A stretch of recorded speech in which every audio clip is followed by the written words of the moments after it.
Shout!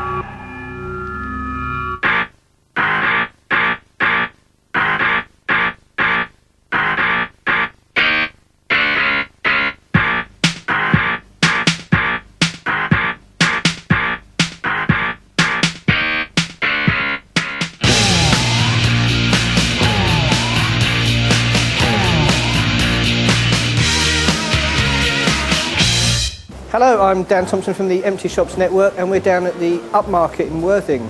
This is one of the many Empty Shops projects going on in the UK at the moment. We're going to have a look around and see what's happening.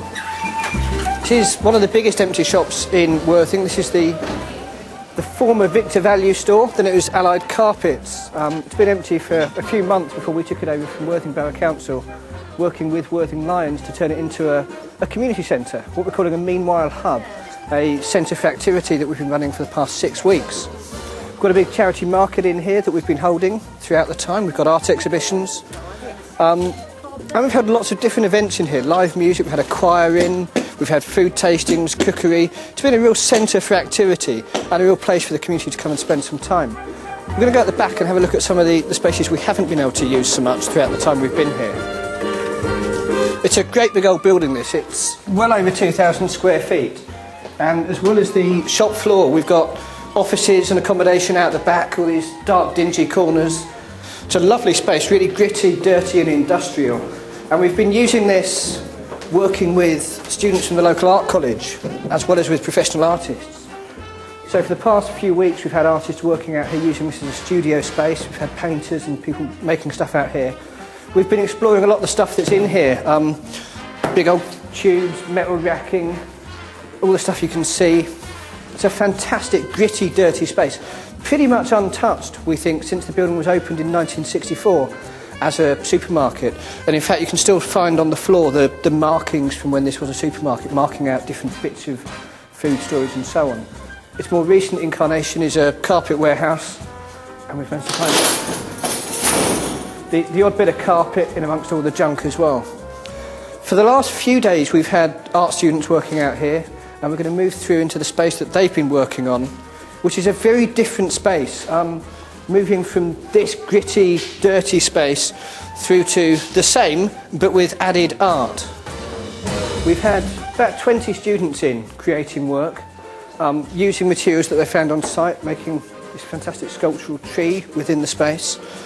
I've worked out here, I've created an installation piece in there as well. I'm an artist as well as running the Empty Shops Network. And then different artists responding in very different ways to the space. What's been most exciting is seeing the artists uncovering the history of the building, finding things, discovering, exploring the nooks and crannies, the little tiny rooms off of the main space. And this is what Empty Shops do. They give you the chance to try new ideas, to explore, to innovate, to be a bit more adventurous with what you do, I guess.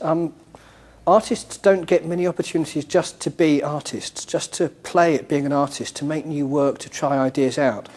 And Empty Shops do that. They give you that chance to not be formal, not be planned, just to react and enjoy being an artist.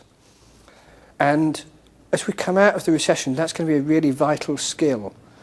The creative industries make up about 7% of the UK's economy. That's the same as the financial sector. It's a really important business community. And giving young artists, as we have here, the chance to make work, start developing a career, acting in a professional way, that could be the next wave of businesses that we see on the high street. Artists, makers, galleries, creative people. And of course, projects like this also support the existing local businesses by bringing lots of extra visitors into our town centres. My name's Megan Clark, and I do Art Design and Media Foundation at Northbrook College. Basically, it's a reaction to the space we've been given here, and it's sort of to do with the idea that it's disused, there's no one here, and it feels a little bit eerie and a little bit weird.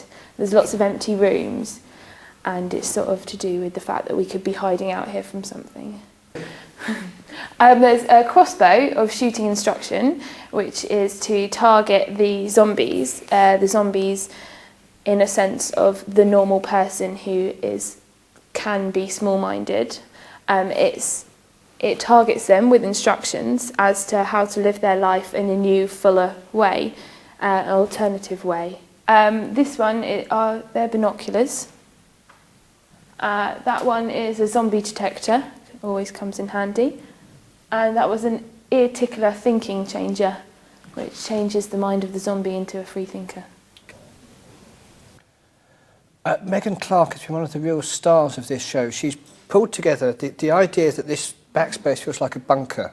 It's closed-in ceilings and solid walls.